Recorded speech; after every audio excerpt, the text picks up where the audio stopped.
On accueille sur l'antenne de Sud Radio Carl Olive, le maire de Poissy, qui est avec nous. Bonsoir Carl Olive. Bonsoir François Trio, je suis très heureux de partager avec vous ce soir. Merci d'être avec nous en direct. Maire de Poissy, je le disais, ancien journaliste notamment à Canal+, et voilà, et fraîchement missionné par le gouvernement pour trouver des solutions pour aider les jeunes à s'insérer par le sport, notamment les jeunes qui sont dans des quartiers difficiles. Expliquez-nous cette mission, parce que on va dire c'est une mission flash déjà, ça veut dire qu'elle est courte dans le temps. Oui. Elle est courte dans le temps, François, puisque je rendrai le rapport au début du mois de janvier. Je me fais fort surtout dans ce rapport de faire remonter, c'est l'ADN que je mets en place ici à Poissy depuis 2014 maintenant, le terrain. C'est le terrain qui va parler et personne d'autre. Et c'est la raison pour laquelle je vais faire de nombreux déplacements dans les quartiers populaires, mais pas seulement. D'abord, on va poser un constat, c'est celui que l'épidémie, malheureusement, n'a pas fait de cadeau à nos jeunes, et notamment entre 12 et 17 ans. Avant même de parler d'insertion, de réinsertion, je pense que nos gamins qui ont pris du poids, entre 5 et 10 kilos, j'étais dans un collège justement hier avec Jérôme Fernandez, le champion du monde de handball, dans un collège en QPV, qualité de collectif de la ville. On formait ce constat avant même de parler d'insertion. Il va falloir remettre nos jeunes dans les clubs, et ça va être une première opération.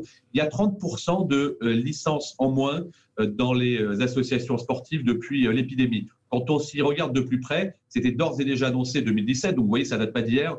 On a 2 fois plus de jeunes, notamment dans les quartiers politiques de la ville, donc dans les quartiers populaires, qui ne vont plus dans les clubs. Il faut se poser la question, il faut se poser un diagnostic. Peut-être qu'il faut qu'il y ait des incitations, et il y en a déjà quelques-unes, parce qu'on parle beaucoup de pouvoir d'achat, et c'est vrai que ces familles nombreuses n'ont pas forcément le pouvoir d'achat qu'elles pourraient consacrer au sport. Et typiquement, moi, j'aimerais bien que les associations sportives, certaines le font déjà, puissent justement redescendre dans les quartiers pour aller donner l'envie. C'est peut-être ça qui, en tout cas, manque aujourd'hui. Et nos jeunes aujourd'hui, je dirais, ont migré vers une addiction qui n'est certainement pas celle du sport, qu'elle celle des jeux vidéo, et ça, c'est particulièrement dangereux. Oui, c'est un sujet qu'on aborde régulièrement sur l'antenne de Sud Radio, pas plus tard que la semaine dernière, on en a parlé aussi, par rapport notamment au plan équipement annoncé par le chef de l'État bien le même jour que lorsqu'il est venu dans votre commune pour fêter le 50e anniversaire du Variété Club de France. Mais c'est vrai qu'on sent une urgence, et surtout on sent des clubs, des associations qui sont un peu en mal de bénévoles ou de moyens. On sent quand même cette crise qui date pas d'hier, mais qui est vraiment très présente, Carl Olive. François Trio, on ne va pas se la faire à l'envers. On a partagé ensemble, il y a une vingtaine d'années, les terrains de rugby, les terrains de football. On échangeait sur ce sujet déjà à l'époque. C'est un peu une arlésienne. On a de moins en moins de bénévoles. Pourquoi on a de moins en moins de bénévoles? Parce qu'on n'a pas de statut de bénévole, et qu'aujourd'hui, les personnes qui prennent en charge ces gamins ont de plus en plus de responsabilités, et leur responsabilité peut être engagée. Encore une fois, je crois qu'on ne va pas inventer la machine à courber les bananes. En revanche, ce que je peux certifier, c'est que ces déplacements sur le terrain avec les principaux acteurs de terrain seront vraiment celles et ceux qui font le quotidien de nos quartiers populaires, mais pas seulement. Parce que déjà, quand on parle insertion, pour moi, c'est presque déjà galvauder le fait de la pratique du sport, le fait de s'intégrer au travers de l'emploi. Vous voyez un stade de football, il y a quasiment 120 métiers différents dans un stade de football. Dans un stade de rugby, c'est à peu près la même chose. Moi, j'aimerais donner l'envie justement à nos jeunes de France de pouvoir s'intéresser, pourquoi pas via l'apprentissage, il y a peut-être des choses à faire, justement dans ces métiers qui sont consacrés au sport. 2024, c'est demain. Si on ne prend pas pleinement conscience, c'est évidemment le cas, mais je veux vraiment mettre le point dessus avec les acteurs de terrain, que l'héritage se construit aujourd'hui et certainement pas à la veille des Jeux Olympiques, alors on aura raté quelque chose. C'est la raison pour laquelle, oui, il y a urgence, et je ne vais pas m'excuser de pouvoir, depuis le terrain, apporter ma modeste contribution avec l'ensemble des acteurs, parce que je vais me promener dans les 12 régions de France, y compris en Outre-mer, pour rendre un rapport qui sera, François, articulé autour de ces piliers. D'abord, poser le diagnostic. Deuxièmement, ce qui fonctionne bien. Troisièmement, ce qui ne fonctionne pas, et les préconisations. Et une fois qu'on aura cela, on maturera, et puis on essaiera de sortir 2 ou 3 idées qui peuvent d'ores et déjà se mettre en application, parce que oui, vous l'avez dit, il y a urgence.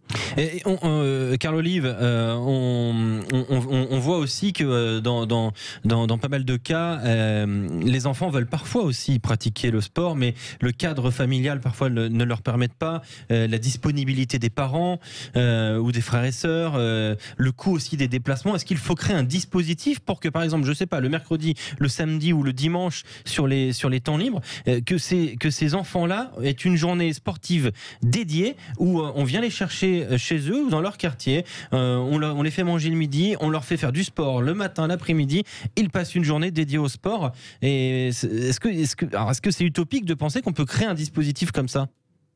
C'est absolument pas utopique et c'est très intéressant ce que vous relevez. Il y a une vingtaine d'années, les parents étaient presque plus disponibles pour accompagner leurs gamins au sport, pour venir les chercher le midi, pour les ramener le soir. Aujourd'hui, les modes de vie ont changé, ça n'a échappé à personne. Les parents sont moins disponibles. Si on ne veut pas que ce soit des garderies qui soient des garderies obligées, donc qui ne plaisent pas, oui, vous avez raison. Alors peut-être faut-il imaginer un dispositif qui viendrait à prendre en charge du matin jusqu'à la fin de l'activité, peut-être de la journée, en matière de transport, en matière de déjeuner, également évidemment en matière CQFD d'encadrement.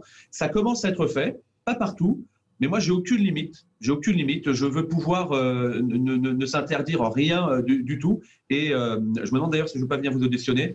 Ce que vous dites là est évidemment en lien direct avec, je dirais, la réalité du quotidien d'aujourd'hui, pas celui d'il y a 20 ans. Moi, on m'a dit l'insertion par le sport, ça c'était bon dans les années 2000. Nous autres, François, on a connu ça dans les années 80. On avait 10-15 piges et on faisait du sport différemment. Aujourd'hui, il faut qu'on soit darwiniste. C'est à nous, je crois, à nous adapter à la société et donc que cette société puisse non pas être dans l'assistanat, parce que moi je ne suis pas pour le tout gratuit, mais qu'on soit dans l'accompagnement, avec une réciprocité entre les droits et les devoirs. Le sport permet cela avec l'accompagnement à la discipline, au respect des règles. Je vous donne un exemple concret, si vous me permettez. Vous connaissez bien Didier Roustan. Didier Roustan, c'est l'ancien journaliste de Téléfoot qui travaille aujourd'hui à l'équipe. Il y a une petite année maintenant, Didier m'a dit « Moi, j'aimerais bien travailler avec toi pour faire quelque chose dans les quartiers avec les gamins. » Didier fait quelque chose de très bien, vous le connaissez, François Trio, c'est de commenter les matchs sportifs, c'est d'apporter son côté marginal parmi les marginaux. Didier m'a proposé de prendre des gamins dans les collèges, et y compris dans les collèges de QPV, en quartier politique de la ville, pour les initier à parler devant un micro, à commenter des matchs et apprendre la géographie au travers des stades de football dans le monde entier. Au bout de 3 mois, les parents, les enseignants nous ont dit « Ces jeunes-là sont métamorphosés ». Et notamment sur plus de respect, moins d'absentisme à l'école. Donc vous voyez, c'est des choses qui ne sont pas très compliquées à mettre en place. Il faut simplement y penser. Et pour y penser, il faut pouvoir échanger. Et tout ça se passe sur le terrain. Oui, mais justement, je trouve que la mission qui vous est confiée est intéressante de ce point de vue-là, parce qu'elle peut aussi avoir un effet centralisateur, parce qu'il y a beaucoup d'actions sur le territoire, autour de l'emploi, autour des clubs, les clubs lieux de vie, autour de beaucoup d'actions, celle de Didier Roustan en est une, mais que parfois elles sont un peu éclatées sur le territoire. Et comment faire pour essayer de les recentrer, de les remobiliser et du coup de les revitaliser? Déjà, on va encore une fois regarder ce qui s'y passe. On va sortir le menu de tous les outils qui permettent justement à ces jeunes d'être à la fois insérés ou d'être aux portes de l'emploi. Et vous avez raison, ils sont très nombreux. Encore faut-il qu'on les connaisse. Et peut-être qu'il faut vulgariser ces outils. Je crois qu'il faut qu'on arrête de travailler. Ce n'est pas toujours le cas, mais on arrête de travailler. Vous savez, chacun dans son couloir, comme un 100 mètres à l'athlétisme. Ce n'est pas ça le sujet. Il faut qu'on soit en structure pyramidale. Moi, j'aime bien cette horizontalité qui fait que dans cette mission, oui, il y a le sport en tant que tel, le sport en tant que vertu sportive, de résultats, d'excellence, en route vers 2024. Mais il y a le sport en matière d'économie, pour aller chercher de l'emploi, peut-être par l'apprentissage. Je crois beaucoup à l'apprentissage, vous le savez, qui pour moi est le premier passeport pour l'emploi. Et puis le sport santé. À Poissy, nous avons été la première commune de France à donner 2 heures de sport à nos agents dans le cadre du temps de travail. On a baissé l'absentisme de 750 jours, ça n'avait jamais été fait. Et on me disait, tu leur donnes du sport gratuitement alors qu'ils ne foutent rien dans ta collectivité. C'était archi faux, ils font bien 35 heures, mes formidables agents. Voilà, ça c'était pour les adultes. Donc, il existe des formules, je crois qu'il faut les recenser et surtout travailler sans jamais se tromper d'objectif. Moi, je ne suis pas là pour dire ça c'est bien, ça c'est moins bien, etc. Je suis là pour remonter justement des expériences qui, de toute façon, seront très concrètes pour nos gamins qui seront ne l'oublions pas, nos champions de Paris 2024. Carl Olive, vous allez donc visiter les 13 régions de France métropolitaine, vous allez aussi aller en Outre-mer.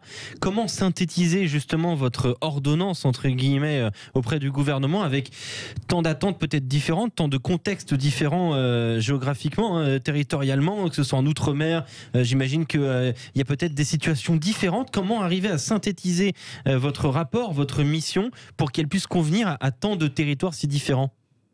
Bon, déjà, je ne suis pas Madame Soleil, je ne suis pas Garcimore, je ne suis pas ni Platini, ni Messi. Voilà. Donc, encore une fois, je crois qu'il faut être très humble par rapport à ça, cher monsieur.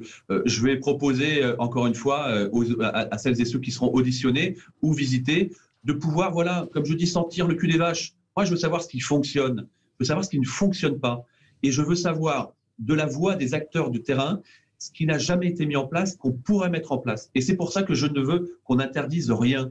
Je veux qu'il y ait nos limites dans les propositions. Charge ensuite à la ministre de la Ville, Madame Nadia Hay, à Jacqueline Gouraud, notre ministre de la Cohésion des Territoires, et à Roxana Maracineanu, notre ministre des Sports, de pouvoir maturer ce qui sera proposé. Moi, je reste évidemment à ma place. Je suis ravi que Monsieur le Premier ministre ait labellisé cette mission. Mais voilà, j'ai envie simplement que nous avancions ensemble, pas les uns à côté des autres, pas les uns derrière les autres, pas les uns contre les autres parfois, mais ensemble, parce que je considère que seul on va plus vite et qu'ensemble on va plus loin.